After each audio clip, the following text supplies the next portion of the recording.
Time for the ride home in ENC. This is your 5 o'clock drive with Patrick Johnson. Holy mackerel! More news, more interviews, more ECU stories than you can shake a stick at. Hey, stop shaking that stick. This is the Patrick Johnson Show. Pirates win! Pirates win! On 94.3 The Game. All right, welcome. It is our holiday spectacular for July 4th here as we get ready to celebrate the 249th birthday of this great American nation. 250 next year.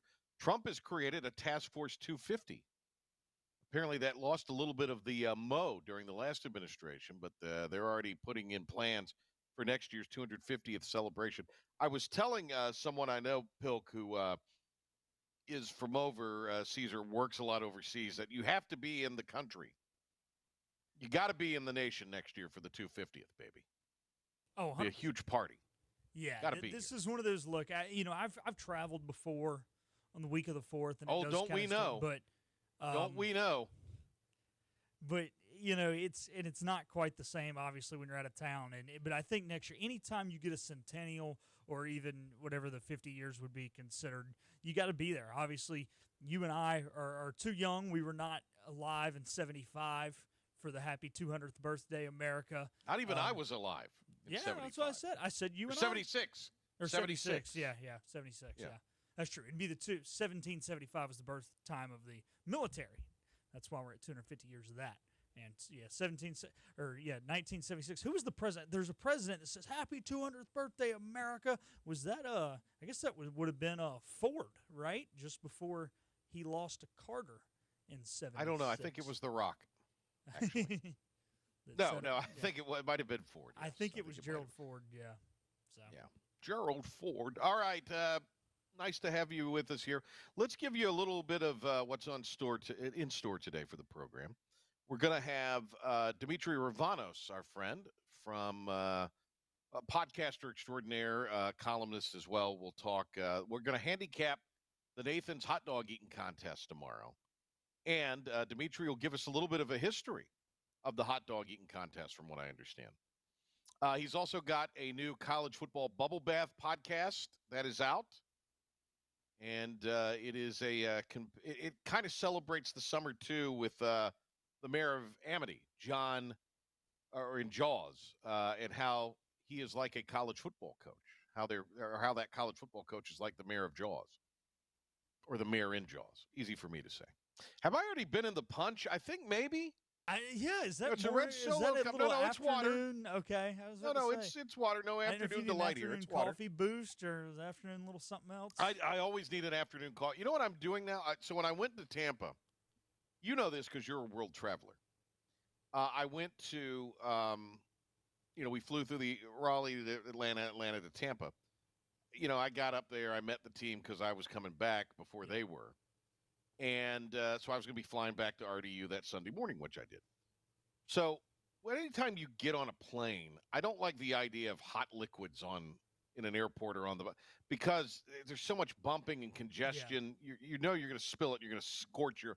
So I went with something I never would drink. I got an iced coffee, and now I've got some iced coffee, some organic iced coffee stuff in the fridge here at the Working Man's Beach that I'll pour, and instead of having a 3 brews in the morning like I normally do, I'll mix in an iced coffee. But I'm saving that for a little later today, so I have some energy for the Surf City 4th of July celebration, which is coming up. They'll do theirs tonight. So there you go. Hey, right. It's good to expand your palate, Patrick. I'm proud of you. You and I are kind of stubborn. We don't like change. We don't like new things. Nope. I think anytime you or I can expand our I palate, don't mind it should be actually. Celebrated. You don't like change. I actually don't mind change as much as a lot of people. I'm not so much like that. No, I thought like you were a little, I think you should kind always of crotchety evolve. like me. I'm crotchety, but I'm not. I do think you should always evolve. Okay. I'm not saying everything that you do is, but I mean, I'm not this big traditionalist. I'm really not. Anyway, for another time. All right. Speaking of July 4th, a tradition on our July 4th holiday week that we always have is the mayor of Greenville joining us, PJ Connelly. Let's talk about what is going on in Greenville for July 4th. Welcome, Mr. Mayor, Mr. PJ Connelly, Mayor Connelly. Tell us what the folks can expect. Yeah, sure. We're excited again. This year, we're going to have a great celebration out of the town common. It's going to start at 3 o'clock. We will have some live music. We're going to have the car show that we've been having that has been very, very popular over the years. And then also, we're going to have food trucks, bounce houses, I believe a gaming truck, I think, too, for the kids to come out there. Okay. A lot of live music. It's going to start at 3 o'clock with Trainwreck, 4:30 with Legacy Motown Review, and then finish it up with the Switch. And the celebration with the fireworks are going to start at about 9:15. So really good lineup again this year. We're excited. We've always had really good crowds down there at the Town Common, and we're expecting the same thing again this year.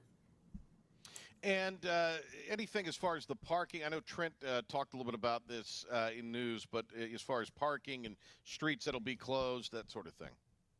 Yeah, First Street's going to be closed down there, so it'll be a little bit difficult again to be able to find parking down there. But there's plenty of parking. We've got the parking deck that'll be open along a little bit further downtown, but there's plenty of spaces around there. I encourage people to get there early for the celebration and have a good time. All right, it's always a big event with the fireworks in Greenville. And then shortly after this, in fact, after the final concert on the Common from IBX Media next Thursday, some work will begin on the bulkhead down there at the Town Common. So tell us and the listeners a little bit about what is going to be going on and how long that's projected to last. Yeah, absolutely. It's a major project. It's something that has been delayed for a extended period of time. It's been needed to be done, and the bulkhead replacement is going to take quite some time. I can't remember exactly the timeline. I want to say it's going to be maybe 18 months or so. It may be less than that, but I know that we've been working actively with a contractor to get it done as soon as possible because there is a short window for us to be able to get in there and start the project. But it's going to be great. It's going to add some new amenities to our town common down there, but also kind of open up and I think make it more engaging for people to be able to walk along the Tar River and really enjoy that beautiful park that we have down there.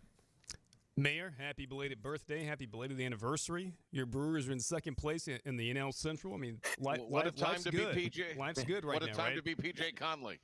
Hey, it doesn't get much better than this. Hey, I want to give you a chance to recognize the work of Parks and Rec with the city, and I know they began planning the 4th of July celebration well in advance of this event. So I wanted to give you a chance to thank them for the work they did because a lot goes into planning an event like this.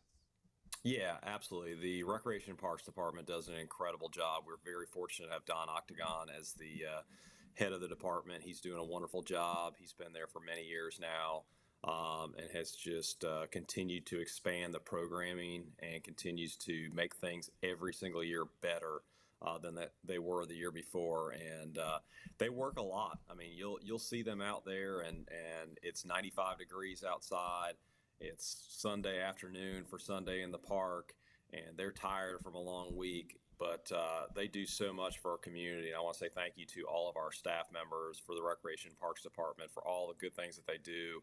You'll see them working on that holiday. You know, a lot of us will be able to have the luxury of being able to spend time with our families, grilling out, celebrating the holiday, and they're out there working. So big thank you to them. Thank you for all that they do, and they are very much appreciated by all the citizens of Greenville.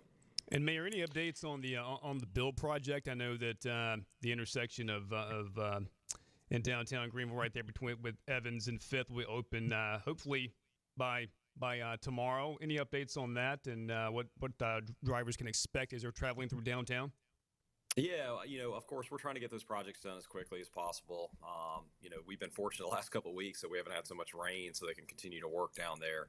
If I had $1 for every time somebody had asked me when we're going to finish up the projects down there, I'd be a very rich man. But you know, I'm hopeful that will open up. That'll help relieve some of the congestion down there and get people back to normal with their driving habits around there. So hopefully we'll get that open, and you know, just like everything else, we'll move on to the next project. We're talking to Greenville Mayor P.J. Connelly. When you look at, obviously, the transformation over the next 18 months following events this month for the town common, when you look at what is being done downtown. Is that sort of taking shape in what you have envisioned that could be as far as an economic center and a destination center in Greenville? Yeah, absolutely. I mean, I think that that has always been our vision to make Greenville's downtown a very vibrant area. I think we've had ups and downs over the last several years, and I know it has been extremely painful for those businesses that have invested heavily down there. And I hate it for them, and I know that many of them are working as hard as they possibly can just to stay afloat, and the city's doing what we can to assist with keeping them in their current locations. But it's a sign of progress. I think Greenville is very lucky to be in the position that they're in right now with the amount of construction, the amount of growth that we're seeing throughout the city. My hope is that once we finish up this build project, we finish up the bulkhead downtown, and create some more opportunities for new businesses to come down there. Greenville's moving in a good direction right now, and I think our uptown, or I should say our downtown, is making a lot of progress. And I think with the new hotel down there, you're going to add some additional foot traffic. And I'm excited. I mean, the one thing that really makes me excited is thinking about the fall when we start up our football season and having fans and family members of some of the students that are attending East Carolina University staying at that hotel and really kind of create more of a vibrant feel in that downtown area. I mean, how cool would it be for somebody to go down to the downtown area on a Friday night for Free Booze Friday and then be able to walk right over to their hotel and just kind of hang out there and go to the rooftop bar? I mean, that's a pretty cool opportunity for a fan that's coming to our area for maybe the first time. Mayor P.J. Connelly joining us here as we talk the 4th of July celebration in Greenville and other things going on in the Emerald City as Mayor Connelly joins us. We had on my sports show the other day John McCormick on, who is the GM with the Yard Gnomes, and I think he's been pardon the pun, but a home run hire for the ownership there. I think the new ownership is a positive thing as well. They'll be playing a game at 4 o'clock tomorrow, so you could conceivably go watch that game and then head out to the town common. But as you look at that and the transformation of Guy Smith, is that another project in year two or another instance in year two where it's bringing something to Greenville that you see being valuable for a long time? Yeah, absolutely. I mean, I think it's great for our community. I'll say, as somebody that came here from Wisconsin, one of the things that really drew me to the city was not only just the people, but also the culture of baseball in our community. And I think being able to bring a college summer league team to our community to offer that type of entertainment for, young players that are hopeful that they can play at the next level. It's a great amenity that we're offering at the city, and I think it's good quality baseball. You're going to see Division I college athletes that are going to be out there competing right in our hometown, where you don't have to drive 30, 45 minutes to go ahead and see some good quality baseball. So I think that's great. I think John McCormick is doing an incredible job over there. They needed somebody to really get out into the community, encourage people to come over there to the historic stadium and check out some baseball. So I think that's a great thing that the city's offering. All right, Mayor P.J. Connelly, thanks to him for being with us here. It is our 4th of July spectacular, and Demtri Ravanos will be with us when we come back, so stay tuned. You're tuned to the Patrick Johnson Show, the Patriotic Edition. We've got our own BBB here, our own big, beautiful broadcast on this eve of Independence Day. It's a tradition unlike any other before the July 4th holiday. It is our handicapping of the Nathan's famous hot dog eating contest. Nobody knows glizzies like Demtri Ravanos, who's been saddled with the forecast this year, and we'll talk other things as he joins Pilk and myself here. Demtri, of course, noted columnist and podcaster. Hello, Demtri. Hello, Patrick Johnson. Way to cover that you don't know where it is I'm working these days. Why don't you tell us where you're working these days, Demtri? Sure. So my Panthers podcast still ongoing. This team is killing us with me and Lauren Brownlow. And PJ, as you know, every weekend I'm spending in the tub with the college football bubble bath, which you can find on TikTok and Instagram. Okay. I'm going to ask you about the most recent one of those in just a bit. Do you still do Sure. stuff for Barrett? Do you still write for Barrett occasionally? Yeah. I still write the kind of stuff that like only you and I care about for Barrett Media. You did say something very smart though, and I thought it was really interesting that it ended up being a higher rated NBA Finals by a few percentage points than the year previous, and that's because it went 7 games. They were all pretty entertaining games. And you had talked about to someone trying to, maybe it was in a column or maybe it was just a post, where how TV kind of looks at ratings of the big sports leagues, and it's kind of done over a period of time rather than in a vacuum in a bubble that given year. Yeah, I was just sort of talking about the fact that we are going to look at the fact that for this year, ratings for the Stanley Cup Finals were down, and ratings for the NBA Finals are up, and it's not insignificant. But to the networks that carry those games, it is a data point. It is not everything, right? Like 7 games saved the NBA Finals because the NBA, it depends on markets, but really it depends on superstars. And even though Shai Gilgeous-Alexander was your MVP, I don't think we'd call him a superstar. The finals didn't really have a superstar this year. Whereas TNT, who carried the Stanley Cup Finals, and they alternate each year with ABC and ESPN. They know that Miami is not a traditional hockey market, but B, the other team in the finals is the Edmonton Oilers. Like, they can't even count those local ratings. So it doesn't make a lot of sense for those networks to say, hey, we have a problem based on 2025. They look at them as 5-year rolling averages. What is the trend of people watching hockey? What is the trend of people watching the NBA Finals? Leads me to discuss with you with TNT's NBA show going to ESPN, but still going to be produced. It's still going to be produced in Atlanta, and I guess the same kind of Turner Sports crew, by and large, is going to produce it. But it seems, I don't know. That just seems like there's a little murkiness to that as well. And those are longer segments. The thing about the ESPN NBA, so those are really kind of quick hit segments because they're with the inside the NBA, they allow them to sort of breathe a little bit. That seems very anti-ESPN.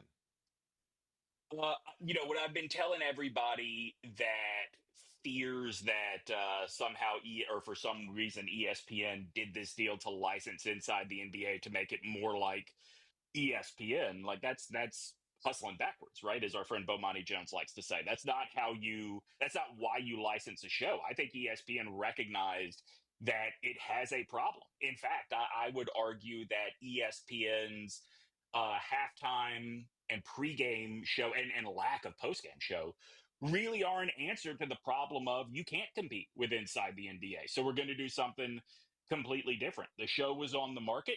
I think they're taking the show as is. I don't think you are paying that exorbitant fee because you feel like you need another place to put, Pat McAfee or Stephen A. Smith or whatever. I think that they are paying that fee to get Charles Barkley being Charles Barkley and Shaq being Shaq and Kenny being Kenny and Ernie being Ernie. I think that as much as we have made in the past few years of what McAfee and Stephen A. are getting paid and how valuable they are to ESPN, and don't get me wrong, they are. Nobody in sports media is as valuable to their employer as Charles Barkley. I think the number one rule in licensing this show, like they are probably going to put a sign up in Bristol, don't F with Chuck. Like, he has made it clear he will walk away rather than change the way he does business. And I don't think they want him walking away. Would you say, if I could say the word, it would rhyme and it would be much catchier. Right now, I know it, but I like that. Would you say keep Steve Screamin' A as far away from that show as possible? Not as far away. Like, I think they are going to do things like Stephen A. will be, there in the post game, having been at a game at Madison Square Garden. I don't think he's going to the desk at all. But I think you could see things where, like, Stephen A is at Madison Square Garden for a big Knicks game that they then talk to him for a few minutes after the game. Maybe McAfee is at a big Pacers game. They talk to him after the game for a few minutes. Like, I think you will see ways that some of the ESPN stars will show up, but it will be very much you are a guest inside the NBA's house, not, Right. take the room in the back. You're part of the family now. We're talking to Demtri Ravanos. We're just going off and riffing here on many, many things. But Dimitri's so good. So, is there any fire to the smoke that McAfee might just be packing up and leaving ESPN, or is the money kind of like Stephen A running for president? The money's just too damn good. I mean, I think that you have to look at McAfee's history. Pat McAfee has literally never, in his media career, not in his football career, he's literally never finished a contract. He walked out on Cumulus Media before that deal was done. He walked out on SiriusXM before that deal was done. He walked out on FanDuel before that deal was done. Some of the things in that story about Pat McAfee that Andrew Marchand wrote that, just about, I guess you would say what a nightmare the guy is to work with. I don't think that's a fair way to characterize it. But look, I had heard some of those stories before from people that I would doubt were Marchand's sources on that story. Like, McAfee wants to be left alone to do what it is he does best. I personally think McAfee works better away from ESPN. I think it is hard to carry the torch of being the underdog, the rebel, the little engine that could, when that ESPN logo is in the corner every time you're on screen. But you're right, PJ. At the end of the day, all money is green, and the goal of being in this business is to get as much as you can to do as little as you possibly can. Demtri Ravanos joining us here on the PJ Show as we get ready for Independence Day weekend and take our big holiday and summer break coming up. All right, Demtri, tomorrow, the hot dog eating contest. Yes, sir. And can you handicap it for? All right, so they'll have the women. Joey Chestnut's big return. What allowed him to return to this?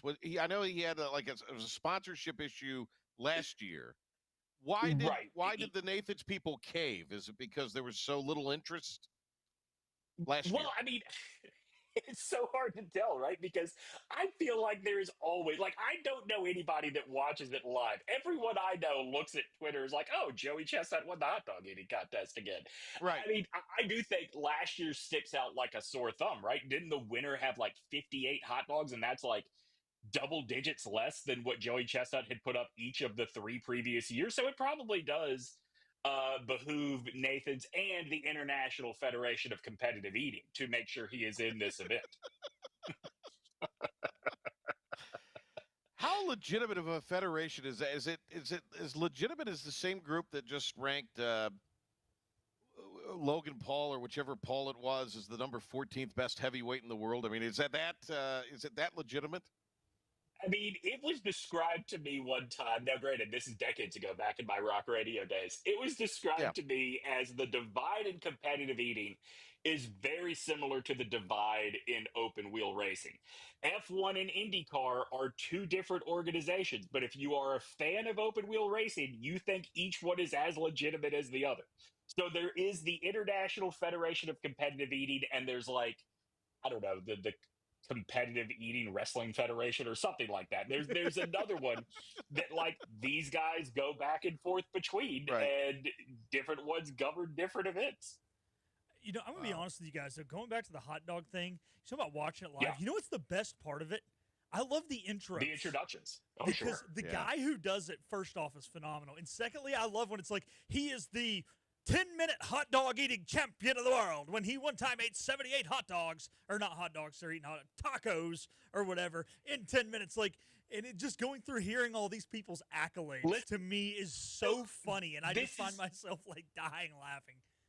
This is what I miss, because Joey Chestnut and before him Takeru Kobayashi made this such a science of dipping the bun in water to soften it up and get it The down worst your gut. part. All these gross things, right? It became such a science that allowed these guys to break the 50 mark and then the 60 mark and then the 70 mark, like in no time flat. I miss when competitive eating was an art. I miss the days of guys like Eric Badlands Booker, who would be introduced as having the world record for drink. This is true, by the way. Having the world record for drinking a gallon of tomato sauce and has 10 rap albums to his credit.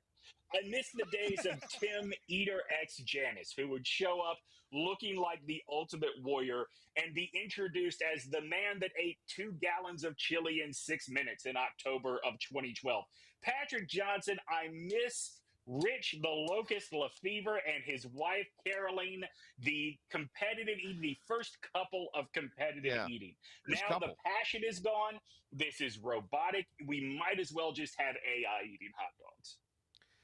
Yeah. You know, that's when it was a sport back then. All that you mentioned. That's when it was a sport. Damn it. When we were kings, Patrick Johnson. Dude, I still don't do it. You know, you mentioned how they have came up with this idea to dip the buns, like 2 buns at a time and 2 hot dogs at a time. No, It doesn't no, look no. like he's Don't. biting. I don't understand how he's not choking. Like, it looks like he's just I love to every year, inevitably, somebody will tweet something during the WNBA finals that is like, this isn't sports. Why is this on ESPN? And I remind them, we all stop what we're doing on July 4th. And ESPN pays big money to carry. while we're sitting there grilling our own hot dogs. Right. Yeah. To I watch might get them. out of it this Sports at year. this point. The Red Sox play at 11 this year, so I might be missing the hot dog eating contest. We get an early start. I might just have to watch. Ever since Major League Baseball banned Ray the Murph Murfinson, I have considered competitive eating more of a sport than baseball. Oh, Demtri Ravanos. And see, There's more never people a would dull be moment. more people would be with laughing if they Demtri. heard our pre-show conversation from Right. earlier this afternoon. Right. I think we need to do a little PJ show after dark one day with Demtri, and you guys just tell some of the old stories you guys were telling me. A few minutes before we went on air. Demtri's a creative genius. That's the Oh, best yes, thing I I can know. always That say is- about yeah. Demtri is truly a genius. And that's why we got him on for this segment right here. Right. And Demtri, another funny story. Demtri, we went one year to Duke Carolina game when our good friend David Cutcliffe was still coaching Duke. And Yes. Demtri went with my family was there, and it was kind of cold. And my mom, who's Native American, Demtri, said she looked like a wise old Eskimo the way she was bundled up. And so now that sticks in my mind forever. So Mama Johnson, the Eskimo. I often ask PJ what Inuit logic she has given him this week, what Inuit wisdom she has imparted on it. And look, you know who loves Demtri? Philip, the coach. My dad loves Demtri. He is a Demtri guy. The coach has got good taste, so I think he was a likes closet. Demtri. I think he was a closet 96 Rock listener when Demtri was on in the morning. I think he was. Listen, I am amongst the very few that have been invited into the coach's personal home back when he was coaching at William Peace University. Yeah. All right. Let's. So who's winning the? Let's get that out of the way. Who's winning this stuff? I mean, according to DraftKings, it's not even worth your time. Like, Joey Chestnut is a negative 1,500 favorite, which means if you bet $100, you are winning $10.60. Right? The next closest guy, the number 2 guy, is the man that won it last year. That would be Patrick Deep Dish Pertoletti. If you put down $10 on Deep Dish, you're going to win 160. So I just want you to think about the crazy discrepancy between number 1 and number 2 on the odds boards and ask yourself, is there anything better I can do with my time at noon on Friday? The answer is probably yes. That'll only be, though, Demtri, that's the longest odds in only 9 days. You only have to go back to last Wednesday when Cooper Flagg was minus 20,000 to be the number 1 pick in the NBA draft. So this is not the most long shot sporting thing that we have watched in the last 10 days. I'm just throwing that out there. No, that's true. And talking about drafts, like if you go back, what was it, the 2020? No, the 2021 draft. I think at one point, didn't they just take, like, at one point early, didn't they just take Trevor Lawrence off the board? Like, you just couldn't bet on who the number Yeah. one pick was going to be. That it was so, like, nonsensical to think it would be anybody else. It would be stealing money from you if you put money on someone else. Yeah. They did. All right, who do you have in the women's? I did not know I was supposed to look that up.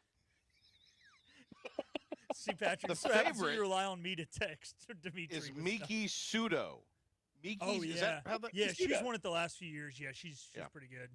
I think ever since, isn't she the reason they created a women's division? Or maybe it was Yeah. that woman, Sonia Thomas. Like, she was so far ahead of all of the other women for years, but, would be like 30 hot dogs behind Joey Chestnut, that eventually they decided it made sense to make a mustard yellow belt for the ladies as well. Yeah. See, I don't understand That's why it the took them beautiful so thing, long. the mustard yellow belt. Because, like, there were It is always a good 4 or looking belt. 5 women competing, and, like, if men have an advantage over women in any sport, it's going to be eating.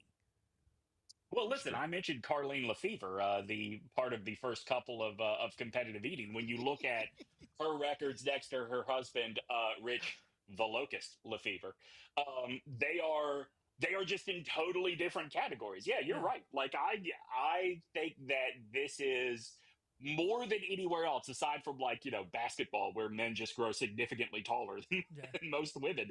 This is the most, like, we need 2 separate divisions sport there has ever been. The great Demtri Ravanos, who has his podcast on the Carolina Panthers. This team is killing me. Is that the name Killing of it? Us. I got it Killing right, Us. didn't I? Killing Yeah. Us. You messed it. Killing Us. This team is killing us with Lauren Brownlow. Have you become a Panthers fan through this process, Demtri? I have told Brownlow I am a diehard Panthers fan as long as Bryce Young is on the team. Okay. All right.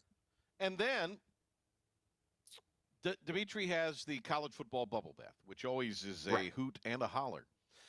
And you've got one this week. Now, it's the 50th anniversary of Jaws this Yes, month. I made month. my son sit down and watch it with me earlier this week. How did he like it? He enjoyed it. It is probably, I mean, like 50 years later, we have not come up with a better summer blockbuster movie. It's just excellent. Every second of that movie is excellent. Really is a good movie. Now, the sequel sucked, but Every single one of them. Right. But the original Jaws is pretty good stuff. I mean, that's a little secret rabbit hole if you come across it on television. You just go down and watch it. You don't flip by. You watch it. Great lines in it. Steven Great Spielberg actors. has a long history of doing this with summer blockbusters, because Jurassic Park, excellent movie. Every single sequel, pure garbage. I mean, how often, though, when you really think about it, is the sequel good? Now, I'm not talking about series of movies. I'm not talking about Rocky or Star Wars, but just like when they just decide to come out with sequels, just sequel after. I mean, usually they stink, right? I mean, Christmas Vacation was great, but for the most part, when it's just like, hey, the first one was good, we didn't intend on this being a series, let's just come out with more. Usually they're bad. I mean, the Caddyshack gold 2. standard is the gold standard is Godfather 2, right? Like that, obviously, like that's better than the original, in my opinion. But then, when you got a Godfather 3, there's, maybe we shouldn't have done that. No, you're right. I mean, it's rare. Like, I think Spider-Man 2, the Tobey Maguire Spider-Man is better than the first one, but yeah, it's rare you get a hit that you were not planning on a sequel and you come back with the number 2 that is just as good or better. In the recent new bubble bath, college football bubble bath, speaking of Jaws, you compare Brian Kelly to the mayor of Amityville, who, by the way, was an actor from Eastern North Carolina. Was he really? Yeah. Yeah. What is that dude's name? Off the top of my head, I do not remember. All I know is that he is Mayor Larry Vaughn. one of the most inept politicians we've ever seen on film. And yet, if you'll remember Patrick Johnson, he does get reelected and is still the mayor of Amity in Jaws 2. Yeah, Murray Hamilton's from Little Washington. That's fantastic. Murray, Yeah. Murray Hamilton and Dominique Wilkins. I'm sure they hung out as kids. Well, the cool thing about Murray Hamilton here, it said he also passed in Little Washington, so he stuck to his roots. Died September 1st, 1986. Good for him. I mean, look, I think there are so many comparisons where, like, you could layer Brian Kelly on top of Larry Vaughn, and it works perfectly. They are both cocky New Englanders that think they are the only ones that know what is right for their community. They are both great at passing the buck, right? Shark attacks are Chief Brody's problem. Losing embarrassing games to start the season is because the players are not executing. You know, you could take it all the way down to Patrick Johnson. Mayor Vaughn knew the waters were dangerous and demanded that the beaches stay open and we go about business as usual, and then the Kittner boy gets eaten. Does that not sound like sending a kid up into a scissor lift with 60-mile-per-hour wind gusts to film practice? Because that's what we do. You know, and the other part is, I have learned this through now, like, we're coming up on 100 episodes of Bubble Bath. This one is number 97. Oh, wow. Okay. So I've been doing this for 2 years at this point. And what I have learned is, despite the fact that they don't seem to like him, LSU fans do not like other people talking. Trash about Brian Kelly. I mean, if that does not sound like, yeah, we know this guy got children killed, but we're reelecting him mayor of Amity, I don't know what does. Like, Brian Kelly is clearly the mayor from Jaws. Okay. By the way, he when you see him do the TV thing in that the Murray Hamilton character, the mayor, that's a sweet that's a sharp blazer, and that's like circled back around. It's become in vogue again. Like, you'll see that in like a more modern fit, but that style has kind of come back around. I do love in the last few years, because the first time they reissued and remastered Jaws,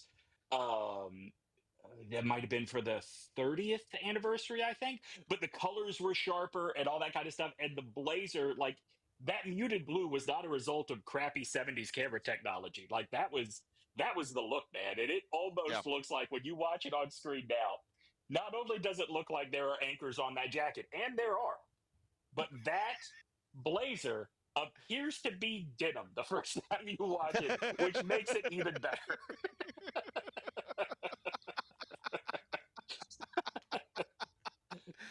All right. What is the big? Oh, so what are you going to do for the 100th? Do you how far out do you? I don't know.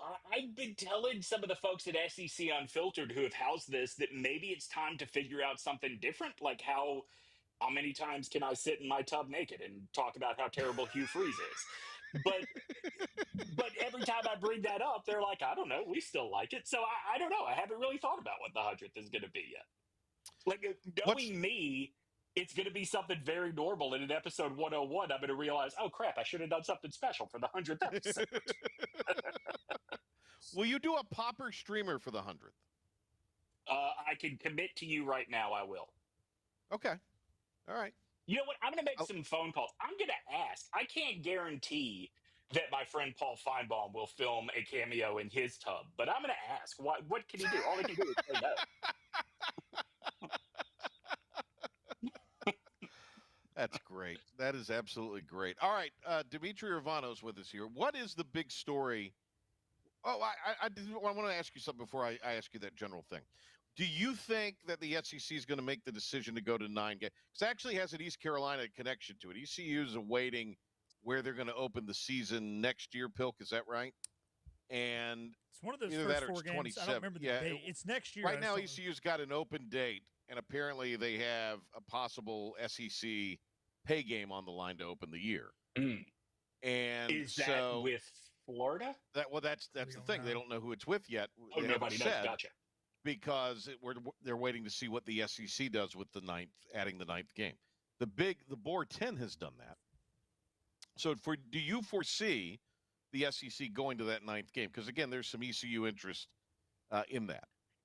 Yeah, I think evidence to this point tells you that anytime ESPN tells Greg Sankey, the commissioner of the SEC, here is the amount we will give you to add another week worth of inventory, Sankey will tell you it's not enough. I think that there are too many teams like the Alabamas, the Georgias, the LSUs, the Texases of the world.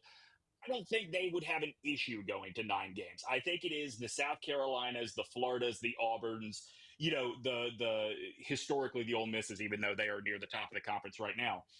I think it is those schools that have historically had to fight to get to 6 or 7 wins that would rather have that ECU game rather than, do we draw? Was Texas not supposed to be on our schedule this year? Now suddenly they are that 9th game. I think those are the ones that are fighting hard against it. And then you get to the level below them, the Vanderbilts, the Kentuckys, the Mississippi States. They just aren't going to go for it. Like, I think there are too many schools that are going to constantly say no to ever make it feel like a reality. Like, I'll believe it happens when I see it happen. Real quick, so Patrick, we have our first 3 games for next year. It would be the 4th, so it'd be on the 26th or the weekend of Saturday. So it's not the opener. I got you. Okay, yeah. But still, I mean, it's a payday, and I think John Gilbert would like to have an SEC paid. Everybody would. No joke. Every AD would love to have an SEC that Auburn payday on paid New Mexico State. New Mexico State, remember, like $1.8 million for a game that Auburn lost, by the way. Like the spending for SEC body bag games has become absurd. And you would have to think if New Mexico State, a team at the time without a conference, could get 1.8, ECU, which has some history to it, which is, even if it hasn't been competitive for a while in the American, the branding of the conference still is better than an independent New Mexico State. Like, if I'm the athletic department, I'm definitely saying, hey, if the Aggies are worth this to you, the Pirates should be worth, 30, 40% more. Nice hands there, Demtri. Good catch. That was a nice catch. Really was. Thank you. All right, Demtri, what is, as we come out of the holiday and as we get towards the end of the month and we have media days and the SEC meeting and just all the media days, which I like how they've kind of spaced them out now for college football. It makes it very, very interesting and I think creates a little more to talk about and riff on. With that said, what is the major story going into Labor Day weekend? Interesting. I think it is within the SEC. I know this will sound very myopic and homerish because I'm a Bama guy, but I do think it is what is year 2 of Kalen DeBoer. I think that not only the fan base, but the media that covers the team can't quite decide if things are looking down or if this is just the start of something new. I think DeBoer is going to be very good. I think his recruiting has shown you that Alabama is not going to miss a beat. It's just going to look very different. Nationally, wrong. The story is, well, you were going to say nationally. I'm sorry. Go ahead. I'm sorry. I thought that was your national. That was in the Ravanos household. Okay. Yes. Go ahead. Nationally. Well, my home is the nation in my eyes. If nationally, I guess it bedroom until we suite. get some, by the way, that is a luxurious and handsome bedroom suite. No wonder you think it's the nation. I'm a man of leisure. I'm doing this show from from my bedroom today. I think nationally, until we get anything resolved, it's 16 or 14. What's the next evolution of the college football playoff? Because we're going to keep talking about this. Like, even Greg Sankey has made the joke, like, we give ourselves the deadline and we never meet our own deadlines. Like, we'll be talking about this that will probably be the topic, PJ, of the start of next season. And that's when we're supposed to know what we're doing at the end of the year. Well, now, wait a minute. So you nothing to do with what's going on in Chapel Hill and Bill Belichick? You don't think that's the... No, because once we get to football, it's boring. Yeah, I'm talking about the lead into it, though. Yeah, but I think maybe in North Carolina or on the ACC, it's more. I think the people now, like, if you go to Nebraska and ask them, they're cool with, like, hey, let's talk about the Belichick thing. But I don't think the whole Jordan thing is as big of a thing there probably as it is here. You know where they love talking about this? You know where they love talking about this is Foxborough, New England. New England has Foxborough, Massachusetts. Yeah, I mean, they are Boston talking about. they are talking about Belichick and his girlfriend more than they're talking about the Patriots. And look, as somebody that has followed the Panthers the last 2 years, I get it. I don't blame you. But it is one of these things where when my friends up there in sports talk call me to come on and talk about it, I have to tell them, like, we are not talking about it as much as you guys are. And I live 40 minutes away from the campus. All right, Demtri. What a great American Demtri Ravanos is. Is there a Greek? What's the Greek Independence Day? Do they have March a holiday 25th. that they? Okay, so they have a holiday they celebrate in Greece. That is all right. What do you all do I'm for not that? sure. I don't know. I assume we roast a lamb. Isn't that how it usually works? Right? Isn't that how that works? I mean, that's what we do for most holidays. Why would that one be any different? Yeah, I got you. The great Demtri Ravanos. Thank you very much, Demtri. It is. It's been just so wonderful, and we'll talk to you very, very soon. PJ, Pilk, God bless, good luck, good night, all of the various sign-offs, and a happy Independence Day to you both. All right, great to have Demtri Ravanos with us. Thanks to him. Also, thanks to Mayor P.J. Connelly, the Honorable Mayor of Greenville, Trent McGee. Thanks to you, Philip. We're going on a summer hiatus. We will be back in early August, although we will have a specialty show a week from tonight, 94.3 The Game at 5 o'clock. It'll be our summer kickoff to the ECU sports season from Town Bank Tower. All right, everybody, I'm going to have a little vacation mixed in over the next few days. So enjoy yours. Be safe. Happy birthday, America. And we'll talk to you very soon.